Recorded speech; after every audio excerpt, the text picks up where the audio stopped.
चुनाव जीतेंगे ये देश के लुटेरे श्री राम के नाम पे देश लूट रहे हैं। देश हिंदुओं को मारते हैं और हिंदुओं को मार के श्री राम के नाम पे मुसलमानों से लड़ाया जाता है। ये इनकी राजनीति है। 59 कार सेवक जला के गुजरात का मुख्यमंत्री बना जय मोदी। 59 हिंदू जलाए और ये हिंदुत्व के ठेकेदार हैं। अरे ये वो पाखंडी है जिनने देश लूट लिया। ये कल भी लुटेरे थे, कल भी हत्यारे थे। महात्मा गांधी के हत्यारे हैं ये। जिस महात्मा गांधी ने तुम्हें आजादी का जीवन दिया है ना, उस महात्मा गांधी के हत्यारे हैं। राम के नाम पे इन हत्यारों के चेहरे इन्होंने छुपा रखे हैं। लेकिन आज देश जागरूक हो चुका है। शेरनी लड़ रही है, हमारी दीदी लड़ रही है और इनका अंत करके मानेंगे। अच्छा, शेरनी जो है जख्मी भी हुई है, आपको पता होगा। कोई दिक्कत नहीं, पूरा बंगाल खड़ा है, वोट का प्रतिशत बता रहा है और दिल्ली की कुर्सी से इस मोदी को ममता दीदी उतारेगी। किसी के बाप में दम नहीं जो रोक ले। इसमें भी मोदी प्रधानमंत्री बन रहे हैं। अरे मोदी तो सब कुछ बन जाते हैं। हाँ। जुमलेबाज जो ठहरा, आज तक सच बोला हो तो बताओ। आज तक देश का प्रधानमंत्री जब सच नहीं बोलता तो किन पे विश्वास करोगे आप? एक नंबर का झूठा। अपनी पत्नी को भी धोखा दे के आया है। अपनी पत्नी का नहीं हुआ, उन्होंने तो कहा अपने गुरु अटल वाजपेयी का नहीं हुआ, उनका अडवाणी का नहीं हुआ, अरे शिवसेना का नहीं। अरे पत्नी की छोड़ो, पत्नी की छोड़ो भाई साहब, पत्नी की छोड़ो, हमने परिवार को पत्नी की छोड़ो। ये शिवसेना का नहीं हुआ, ये हमारी सेना का भी नहीं हुआ, भारतीय सेना का। चुनाव जीतने के लिए 44 पुलवामा में हमारे सैनिकों को कैसे मरवाया। देश के अन्नदाता का नहीं हुआ, अन्नदाता का नहीं हुआ। इस 2 कौड़ी के अमित शाह और नरेंद्र मोदी को ये देश इनकी औकात बताएगा। अच्छे अच्छों के हमने रंगबाजी ढीली करी है इस देश ने, अच्छे अच्छों की। फाइनल रिजल्ट क्या है नंदीग्राम का? फाइनल रिजल्ट यार, जो दर्शक है, जो हमारे दर्शक है, वो फाइनल रिजल्ट पूरे बंगाल में भारतीय जनता पार्टी 10 से 11 सीटें नहीं ले पाएगी। ममता बनर्जी 200 से ज्यादा सीटें लेकर पूर्ण बहुमत में सरकार बनाएंगी। रोक पाए तो रोक ले नरेंद्र मोदी। चुनाव आयोग भी रोक ले, उसको भी चैलेंज है। बेईमानी बर्दाश्त नहीं करेंगे।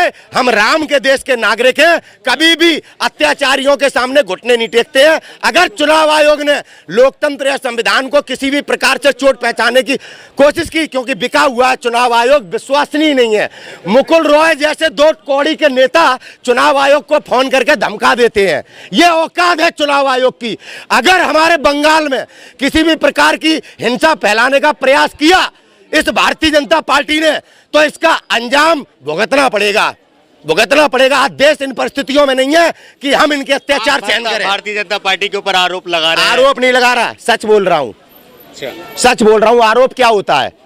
आरोप क्या लगाया?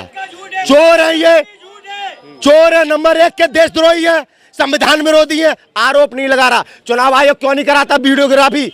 अगर चुनाव आयोग हमारे देश में लोकतांत्रिक व्यवस्था को मजबूत करना चाहता है, क्यों नहीं करा रहा वीडियोग्राफी? क्या कारण है कि आज हमारे देश में हमारा मतदान, आम जनता का मतदान सुरक्षित नहीं है? अगर हमारा वोट सुरक्षित नहीं है तो हम गुलाम है। याद रखना, केवल ये वोट लेने के लिए तो पैर धोते हैं, वोट लेने के लिए तो बेटी बचाओ बेटी पढ़ाओ करते हैं। आज ईवीएम के कारण हमारी इज्जत नहीं बची, क्योंकि वोट इनके हिसाब से पड़ते हैं। कहीं वोट बटन दबाओ कमल में जाएगा, कमल में। अच्छा, प्रधानमंत्री जो है अभी बांग्लादेश के दौरा पे थे। उन्होंने बताया कि बांग्लादेश की आजादी की हमने लड़ाई लड़ी है। उन्होंने कहा था कि हम सत्याग्रह भी किया था और हम गिरफ्तार भी हुए थे। अबे चोर है, झूठा है, किसी के भी पीठी में खंजर भोंकता है। इसने कब आंदोलन करे? ये कोई आंदोलनकारी नहीं है, पैदा नहीं हुआ होगा जब बंगाल में, जब इंदिरा गांधी जी ने बंगाल का निर्माण करा तब इसे ABCD नहीं आती होगी। समझ में आई? टपोरी है, झूठा है यार। भारत की इज्जत पूरी दुनिया में मिट्टी में मिला दी है इसने। क्या बात करते हो इस आदमी की तुम? आज हम सबसे बड़े इस हालात में खड़े हुए केवल इस प्रधानमंत्री के कारण कि आज देश में मजदूरों के अधिकार छीन लिए इसने। आज मजदूर क्या बन गया है? गुलाम, नौकर। आज स्टूडेंटों के पास क्या बचा है? आज आप देखो लोगों से नौकरियां छीन रहा है, जो सरकारी कर्मचारी हैं, देश बेच रहा है। यार इस जुमलेबाज की बातों में अगर देश आएगा तो आगे आने वाले दिन बड़े संकट में है और कुछ भी हो सकता है। विरोध नहीं कर रहे, विकास भी मिल जाए। हम विरोध नहीं कर रहे। हमारे देश का प्रधानमंत्री झूठा, जुमलेबाज, निकम्मा आदमी है, तो हम सच बोल रहे हैं। अगर सच बोलना आलोचना है तो हम आलोचना करते रहेंगे। हम राम के देश के नागरिक हैं। हमारे देश में राजा हरिश्चंद्र सत्यवादी कहे जाते थे। हम सत्य बोल रहे हैं। प्रधानमंत्री चोर है, प्रधानमंत्री लुटेरा है, प्रधानमंत्री झूठा है। इसे मैं प्रधानमंत्री नहीं मानता। क्यों? मैं नहीं मानता, मेरा देश है, मैं आजाद हूं। नहीं मानता, झूठा प्रधानमंत्री होगा मेरे भारत का, चोर होगा मेरे भारत का प्रधानमंत्री।